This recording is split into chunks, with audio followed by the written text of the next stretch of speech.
Dennis Prager is one of America's most respected thinkers, writers, and speakers.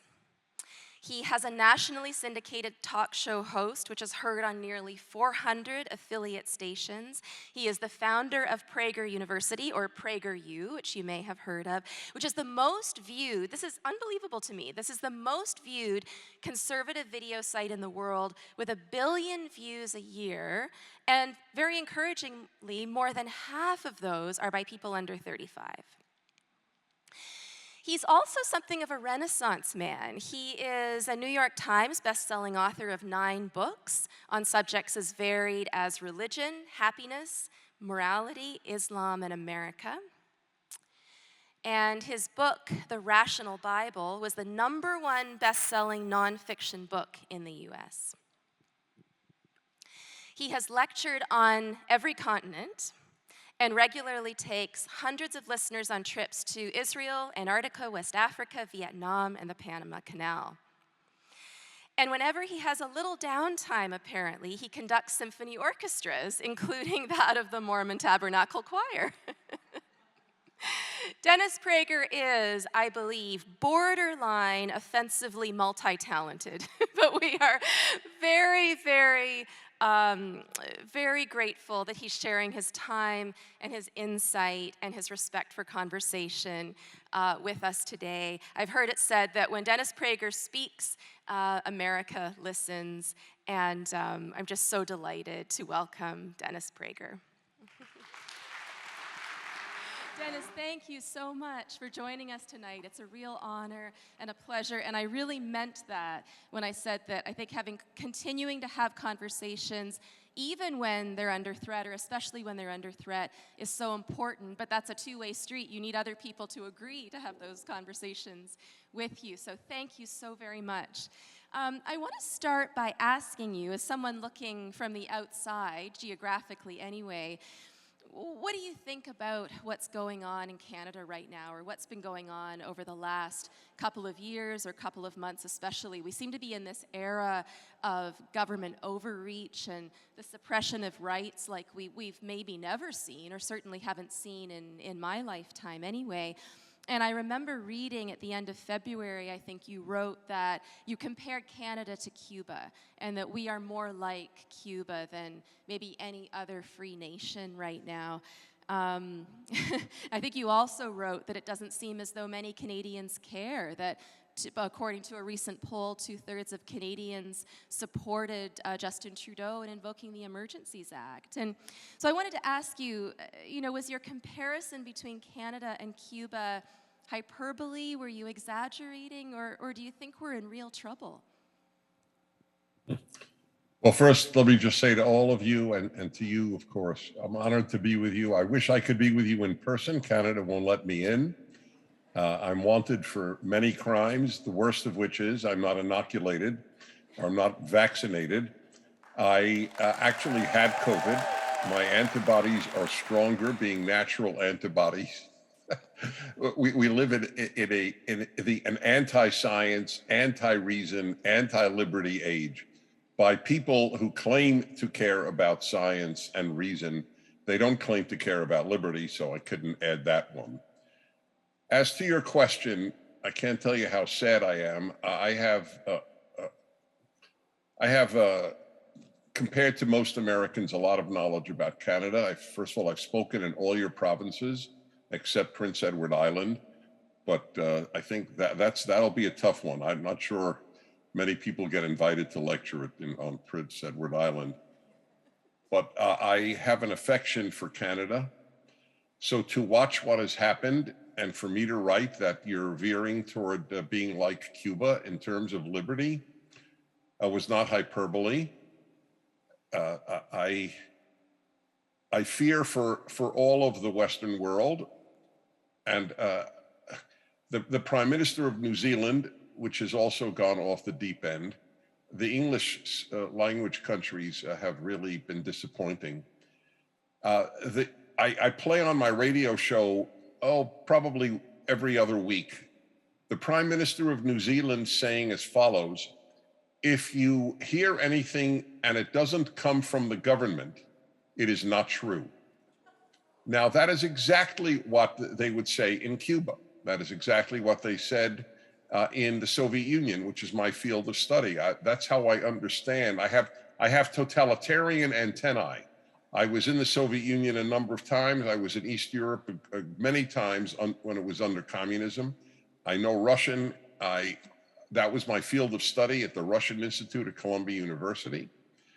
And I am watching us veering in that direction. The notion that the only truth you will hear is from the government is one of the scariest possible statements a government leader can ever say, especially when they tell you a lot of lies.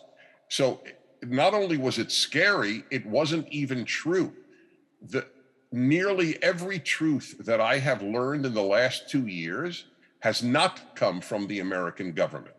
It has been the opposite of what the American government has said. However, and this obviously is significant, I'm very disappointed in my own country as well, but we have our system of states so that you could go to a free state in the midst of all this. Let's say Florida. When I went to Florida, I wrote in my weekly column from which you quoted, I wrote at the time that when I went from California, where I'm speaking to you from now, where I live, when I went from California to Florida, I felt as I did when I went to Austria from Bulgaria or Hungary or Czechoslovakia, as it was known then.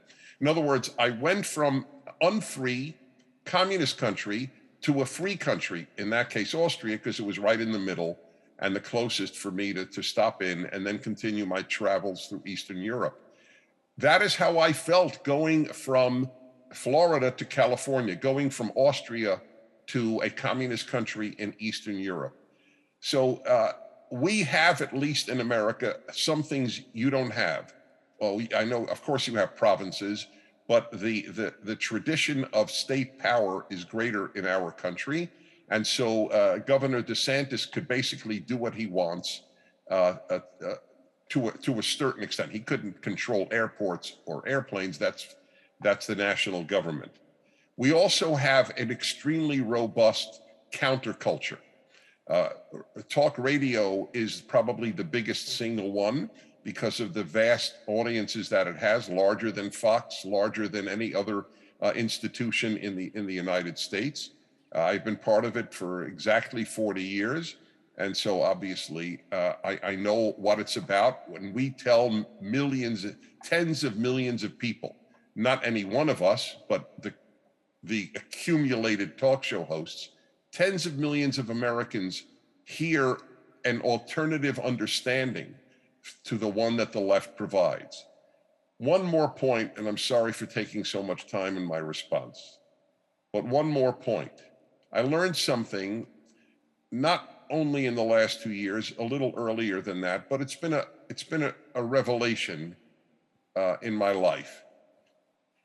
The human being does not yearn to be free. Some people do. You do. The people in this audience do. Ezra Levant does. Amalek Unobi does, whom you'll hear from. There are people who yearn to be free. Most people do not yearn to be free. They yearn to be taken care of. And that is the reason that communism and other forms of leftism are so appealing. What they say is, you give us your soul, you give us your liberty, and we will take care of you.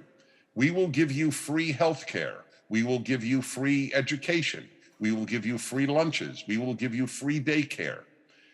People don't understand nothing is free. Literally nothing is free. You pay a price when you get all those freedoms, all those free things from the government. You lose your freedom. That's the trade-off, and people are very happy to make that trade. Thank you so much for that, and there's so much there to unpack. Let me pick one, maybe the last point, which I think is maybe my favorite or the one that's most intriguing, this idea that there are, among all the ways, we talked about segregation tonight, we've been talking about it for the last 2 years, but one way to distinguish between types of people is to say there are some who crave deeply as part of their identity to be free, and others who just don't seem by nature to care about that and want to be taken care of. Has there been a shift in that? Has that always been true? It feels to me like the bulk of people are in that second group right now. So is that a difference from 100 years ago, 1,000 years ago, or even just a few years ago? And given where we're at, can that be changed? Can that be manipulated? Can people be educated to understand the difference, to recognize that they belong to one of those groups over the other? And can those two groups of people talk to each other? Can they move forward together? I don't think it's new. It's new in the United States. That I can tell you. In the United States, sweet land of liberty, that's in our national anthem. On the other hand, you have in your national anthem, glorious and free. So you extol freedom in your national anthem too. But this country, in the United States, that's why we got the Statue of Liberty from France. They didn't give it to any other country. They gave it to the freest country ever devised, because one of the mottos of one of the founders, Patrick Henry, was "Give me liberty or give me death." The iconic symbol of the American Revolution is the Liberty Bell. It has a verse from the Bible on it. That's all it has on it, is one verse from the Bible. "You shall proclaim liberty throughout the land to all its inhabitants," from the third book of the Bible, Leviticus. It's amazing that the founders knew Leviticus. I bet the average college student in the United States or Canada could not identify what Leviticus is. They might think it was a horse that raced it and came in third. People don't know any of this. This is new in the United States. Contempt for freedom is new. And that was produced by our colleges and now by our high schools and elementary schools. You are more likely to value freedom if you didn't go to college than if you did. It is not possible to overstate the destructive nature of college education on people who go there.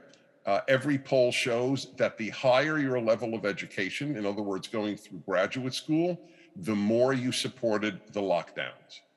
So you value liberty less the more you are quote unquote educated. And I say quote unquote because it's not education, it's indoctrination. So we're at a crossroads. And I must say, I make no prediction. I'm often asked if I'm an optimist or a pessimist, and my answer has been, I have no use for either optimism or pessimism, because they're both excuses not to fight. The optimist doesn't fight because he thinks everything will turn out well. The pessimist doesn't fight because he thinks everything will turn out lousy. So I have no interest. I don't know what the future is. I only know that I have to fight. And I wish more Americans felt that, and I obviously wish more Canadians did. That's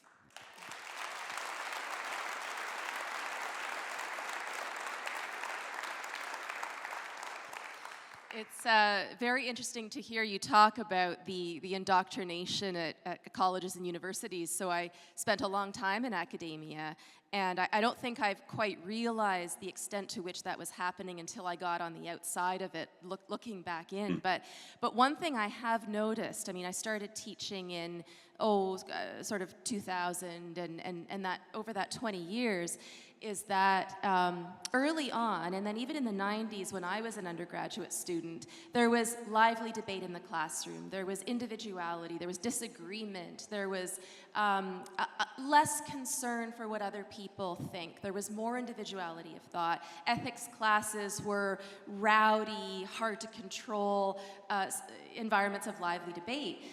And my biggest challenge later in the sort of late 2000s, it was, and then most recently a couple of years ago, was just trying to get any kind of energy going, any kind of enthusiasm in an idea.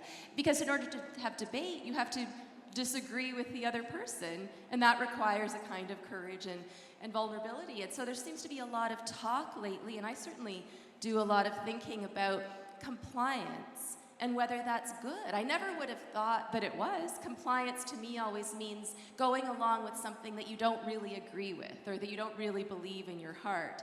And that disagreement, I always felt, was a social good. But now it seems to me that the opposite is becoming true, that you are a good citizen to the degree that you comply, and or disagreement is not only not a social good, but it's a threat, and we need to identify it and cut it out. What do you think? Do you think that we lose something in a democracy when we lose disagreement? Do we need to keep disagreement in order to have a thriving democracy? I have offered on my radio show tens of thousands of dollars to any New York Times left-wing opinion writer, which is 99% of their opinion writers, or Washington Post, to debate me. They could choose the place, they could choose the moderator, they could choose the audience. It doesn't matter to me, but they don't debate. It is a very important thing to understand, and this is where I think I have a contribution to make, because I know the left pretty much as well as I know my own family. There is no instance in the history of the left, from Vladimir Lenin to where I attended, Columbia University today, where the left is in power and allows disagreement. There is no instance of that. That's a pretty broad statement. Liberals and conservatives do welcome dissent. Leftists do not. I draw, obviously, a distinction between leftism and liberalism. Tragically, liberals vote left, but liberalism is not leftism. But wherever the left is in power, it stifles dissent. There is no exception in the last 100 years.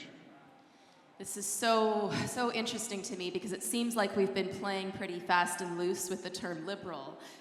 Coming from a political philosophy and ethics background, classical liberal means one thing, and when you start reading into that literature, you encounter the word freedom pretty quickly. So classical liberals tend to be very interested in freedom. But now, of course, in our country anyway, our liberal government is anything but, right? We're seeing censorship all over the place and lockdowns and all of that.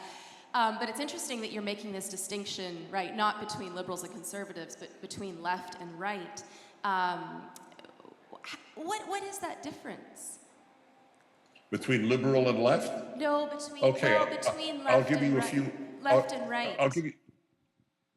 Wait, so you want differences between left and right, or left and liberal? Left and right. What is it that fundamentally defines people who fall into one end of the spectrum or the other? Liberty. It's exactly what this evening is about. That's not one of their values. It all comes down to that in the final analysis. And the biggest one of all is free speech. There is, without that liberty, what other liberties matter compared to the ability to speak freely, to write freely? This is what gives the human being dignity, that you are entitled to your opinion, even if it's an awful opinion. I'll give you an example of that. So in the United States, according to Gallup and according to Pew, the two of the biggest pollsters, between 40 and 50% of young Americans, that is college-age Americans, do not believe in free speech for hate speech. To give you an idea of how bad that is, they don't even understand that the whole point of free speech is for what you do consider hate speech. Nobody is against free speech for love speech. So it's an idiotic position. I believe in free speech except for hate speech. It means I don't believe in free speech. So I'll give you an example. So I am a Jew. I am, in fact, a religious Jew. I taught Jewish history at the City University of New York. It was my first job. And I obviously taught the Holocaust. I think people who deny the Holocaust are truly the scum of the earth. However, In the United States, you are allowed to deny the Holocaust. In no European country are you allowed to.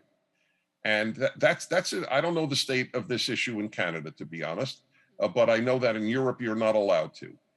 If you want to, you have the freedom to say the most vile things, because once I curb that freedom, there is no end to the freedoms of speech that I will curb. And that is exactly what has happened. The censorship in my country is unprecedented, and in your country.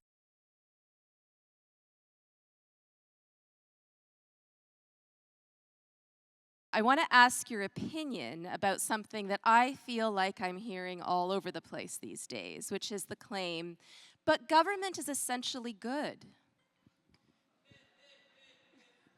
What do you think? Government is essentially good. Essentially Oh, God. good. It could not Yes. possibly err, could not possibly Right. not Well, have your best okay. interests. So everybody knows, except for some crackpot anarchist, and I never met one, everybody knows you need government. The issue is how big a government. The bigger the government, the smaller the citizen. It's a phrase I came up with many years ago, and it is a truism. But I would just like to offer this little insight. All of the genocides of the 20th century, the most genocidal century in human history, every single one except the Hutus' massacre of Tutsis in Rwanda, every single one, whether it was Cambodia or the Soviet Union or Ukraine in the horrible induced Holodomor, the induced famine by Stalin, Mao's slaughter of 60,000 or 60 million, excuse me, whatever the number is, between 40 and 80 million, and everywhere else, every single genocide was, and of course the Holocaust, was made possible by big government. You need big government to do great evil. Well, that about says it. We're going to bring them all in a minute, but let me just ask you, I mean, given where we're at, are there any leaders left that we can trust? Is there anyone coming up the ranks who might be able to reverse this situation? And if there is such a person, does that person have any chance of winning in our current cultural environment? Actually, the greatest force for freedom in the last few months have been Canadian truckers.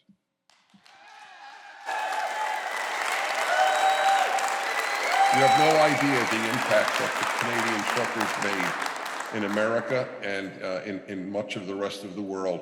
These people are living legends. They don't even know it, but I just thought I'd tell you this from California, pretty far away from Ottawa. So maybe one of them will will run in the next race. It seems like, you know, in our house we have a few conservative MPs. We have a few even liberal MPs who have been questioning their own government. But one wonders, it's hard not to be skeptical these days. It's hard to imagine a situation in which they won't turn out to be just as untrustworthy as the ones that we have elected in the past. And so the future Right. political situation feels very unstable to me anyway. I think if your parliament only consisted of Canadian truckers, your country would have a renaissance. You know, I agree with you about that.